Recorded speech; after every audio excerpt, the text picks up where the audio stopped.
परमेश्वर के नाम को महिमा मिले। सबको जय मसीह की। दिए गए समय के लिए मैं परमेश्वर को धन्यवाद करता हूँ। आप सबके प्रेम और प्रार्थना के लिए भी धन्यवाद। आज हम एक और कलीसिया के बारे में सीखेंगे। जैसा हम प्रकाशित वाक्य की किताब में 7 कलीसियाओं के बारे में हम पढ़ते हैं। पिछली कलीसिया हमने इफिसुस की कलीसिया के बारे में जो है सीखा था, और आज हम दूसरी कलीसिया के बारे में हम सीखेंगे, स्मुरना की कलीसिया।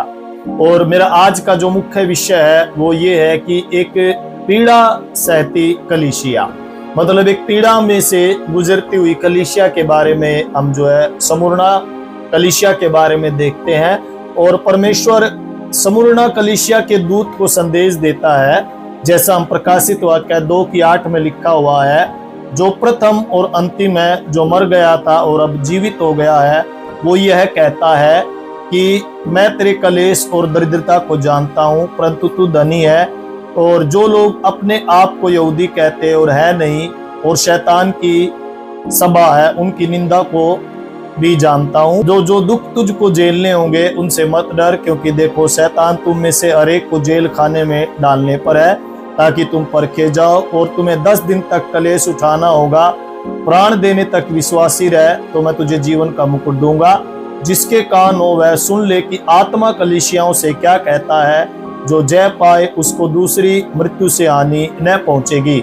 यहाँ पर हम देखते हैं मेरे प्रियो, स्मुरना की कलीसिया को संदेश है जो परमेश्वर देता है यूहन्ना के द्वारा। और स्मुरना की कलीसिया एक पीड़ा सहती हुई कलीसिया थी, और वो बहुत सताव में जा रही थी। एक सताव को वो सह रही थी, जैसा हम 2:9 में यहाँ पर पढ़ते हैं, मैं तेरे कलेश और दरिद्रता को जानता हूँ। यहाँ पर लिखा हुआ है कि वो एक सताव में होकर जा रही थी। और हम जानते हैं कि आज की झूठी शिक्षा, जो आज की एक झूठी शिक्षा जो प्रचलित है, जो फैली हुई है मेरे प्रियो, उस झूठी शिक्षा में ये सिखाया जाता है कि कलीसिया को दुख में होकर, पीड़ा में होकर नहीं जाना होगा। मैं आपको बताना चाहूंगा ये एक गलत संदेश है, एक गलत शिक्षा है कि कलीसिया को दुख में होकर नहीं जाना होगा। जबकि हम जानते हैं कि बहुत से लोग इन बातों पर विश्वास भी करते हैं कि कलीसिया को दुख में होकर, पीड़ा में होकर नहीं जाना होगा। लेकिन प्रभु इस कलीसिया से खुश था।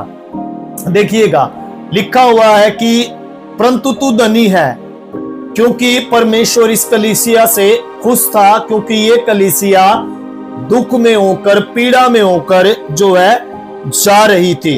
क्योंकि कलेशों के बीच में हम जानते हैं कि विश्वास योग्यता परखी जाती है। एक व्यक्ति कितना विश्वास योग्य है और वो कितना प्रभु पर विश्वास करता है, ये सब पीड़ा में जब कलीसिया जाएगी और दुख में एक विश्वासी जाएगा, जब उसका विश्वास परखा जाएगा मेरे प्रियो, तभी यह पता चलेगा कि वो कितना विश्वास योग्य प्रभु के प्रति बना हुआ है।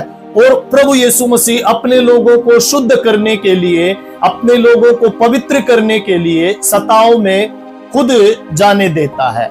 हम देखते हैं कि परमेश्वर जो है हमें परखने के लिए, हमें चमकाने के लिए, क्योंकि हम सोने के विषय में जानते हैं कि एक सोना जब आग में जाता है, जब वो तपता है और बाहर निकलता है, तभी उस सोने की मेरे प्रियो कीमत होती है और उसकी चमक होती है। उसी प्रकार एक कलीसिया तभी चमकेगी, तभी विश्वास योग्यता में वो बनी रहेगी, पता चलेगा, तो वो पीड़ा में होकर जो है जाएगी।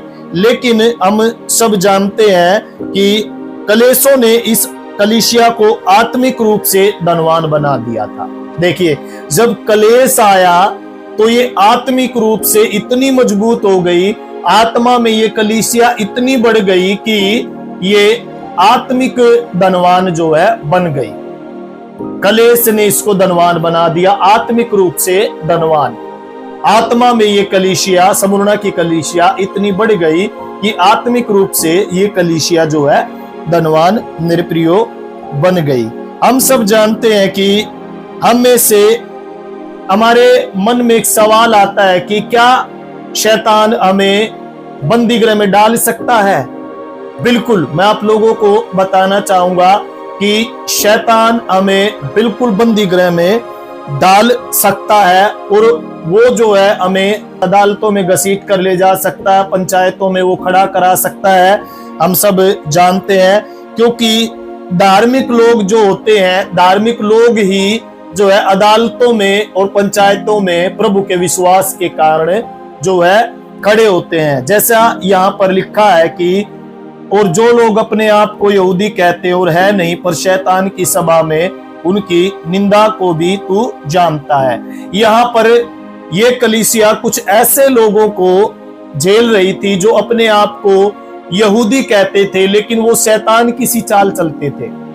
इस कलीसिया को उसके बारे में पता था कि ये अपने आप को यहूदी कहते हैं, लेकिन ये शैतान की सी चाल जो है चलते हैं। यहाँ पर लिखा हुआ है कि प्रभु के पीछे और उसके पद चिन्हों पर चल रहे हैं, तो जहां वह गया है वहां भी जाएंगे।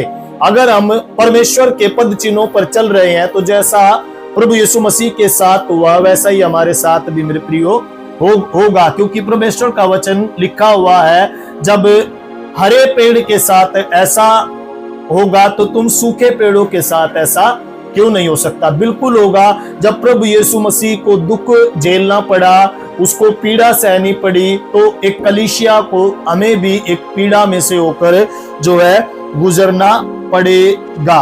और यहाँ पर लिखा हुआ है, क्योंकि देखो शैतान तुम में से कुछ को जेल खाने में डालने पर है, ताकि तुम परखे जाओ और तुम्हें 10 दिन तक कलेश उठाना होगा। प्राण देने तक विश्वासी रहे तो मैं तुझे जीवन का मुकुट दूंगा। यहाँ पर मेरे प्रियो, जैसा मैं पहले बता चुका हूं कि शैतान हमें जेल खाने में डाल सकता है। बाइबल की सबसे पहली पुस्तक लिखी गई अय्यूब की पुस्तक। अय्यूब की पुस्तक के बारे में हम देखते हैं, अय्यूब के बारे में हम पढ़ते हैं कि अय्यूब कितने दुख में, कितनी पीड़ा में होकर जो है गया, और उसकी एक अवधि थी उसके दुख सहने की, उसके दुख उठाने का एक समय प्रभु ने निर्धारित किया था। जैसे यहाँ पर स्मुर्ना की कलीसिया के बारे में लिखा हुआ, एक अवधि के बारे में, एक समय के बारे में यहाँ पर लिखा हुआ है कि तुम्हें 10 दिन तक दुख उठाना होगा, ताकि तुम जेल खाने में डाले जाओ, परखे जाओ, और 10 दिन तक तुम्हें जो है उस दुख को उठाना होगा। तो मेरे प्रियो, अगर हम परीक्षा में जा रहे हैं तो परीक्षा में से बाहर निकलने का एक समय प्रभु ने निर्धारित किया है। ऐसा नहीं है कि हमारे जीवन में वो समय नहीं आएगा परीक्षा में से बाहर निकलने का। हमारे जीवन में परीक्षा क्यों आती है? हम देखते हैं कि जब एक बच्चे को अगली क्लास में जाना होता है तो उसे परीक्षा देनी होती है, उसे 1 साल में जो है परीक्षा देनी होती है, और उस परीक्षा में पास होकर अगली क्लास में जाता है, अगले लेवल पर पहुंचता है। अगर मेरे प्रियो हमें भी अगले लेवल पर पहुंचना है, अगले स्थान पर हमें पहुंचना है, तो हमें भी परीक्षा में होकर जाना पड़ेगा। परमेश्वर हमारी विश्वास योग्यता को देखना चाहता है, परमेश्वर हमें चमकाना चाहता है। परीक्षा हमारे मसीह जीवन में हमें जरूर देनी होगी। आज हम ये ना सोचे कि हमने प्रभु पर विश्वास कर लिया तो हम कलेश में होकर नहीं जाएंगे, या फिर दरिद्रता में होकर नहीं जाएंगे, या फिर संकट हमारे जीवन में नहीं आएगा। जैसे स्मुर्ना की कलीसिया के ऊपर संकट पड़ा और प्रभु ने बता दिया कि तुम्हें जेल खाने में डाला जाएगा और 10 दिन तक तुम्हें दुख उठाना पड़ेगा, वैसे ही परमेश्वर ने हमारे लिए भी एक समय निर्धारित किया है। अगर हम आज कलेश में होकर जा रहे हैं, अगर हम दुख में होकर जा रहे हैं, पीड़ा में होकर जा रहे हैं, तो एक समय प्रभु ने निर्धारित है जो किया हुआ। हम परमेश्वर के वचन में भी पढ़ते हैं कि हर एक चीज का एक समय होता है, चंगा करने का भी एक समय होता है, घात करने का भी एक समय होता है। सपोपदेशक की पुस्तक में मेरे प्रियो हम पढ़ते हैं। तो आज मैं संदेश के माध्यम से आप लोगों को बताना चाहूंगा, अगर कलेश में होकर आप जा रहे हैं तो परमेश्वर इस चीज को धन्य कहता है। हमें अपने आप को तैयार करना है, और जैसा स्मुर्ना की कलीसिया के बारे में परमेश्वर एक अच्छी बात कहता है कि मैं तेरे कलेश और दरिद्रता को जानता हूं, परंतु तू आत्मिकता में बहुत धनी है। उसी प्रकार प्रभु यीशु मसीह हमारे विषय में भी गवाही देने पाए, और लिखा हुआ है जिसके कान हो वह सुन ले कि आत्मा कलीसियाओं से क्या कहता है। जो जय पाए उसको दूसरी मृत्यु या दूसरी हानि न उठानी पड़ेगी। जो इस दुख में से होकर जाएगा, दुख में से होकर निकल कर परखा जाएगा और परमेश्वर के लिए विश्वास योग्य वो रहेगा, चाहे कितना भी दुख उसके जीवन में आए, यहाँ तक कि मृत्यु भी उसके जीवन में आ जाए, अंत तक वो विश्वासी रहेगा, तो परमेश्वर कहता है कि मैं उसे जीवन का मुकुट दूंगा। जब हम अंत तक विश्वासी रहेंगे तो जीवन का मुकुट परमेश्वर हमें देगा। यदि आप भी उस मुकुट को प्राप्त करना चाहते हैं, क्योंकि जब हम बैप्टिज्म लेते हैं, बपतिस्मा लेते हैं, उसके बाद जो पासवान हमें बपतिस्मा देता है वो सिर पर हाथ रखकर एक ही बात बोलता है, अंत तक विश्वास योग्य रहे तो जीवन का मुकुट पाएगा।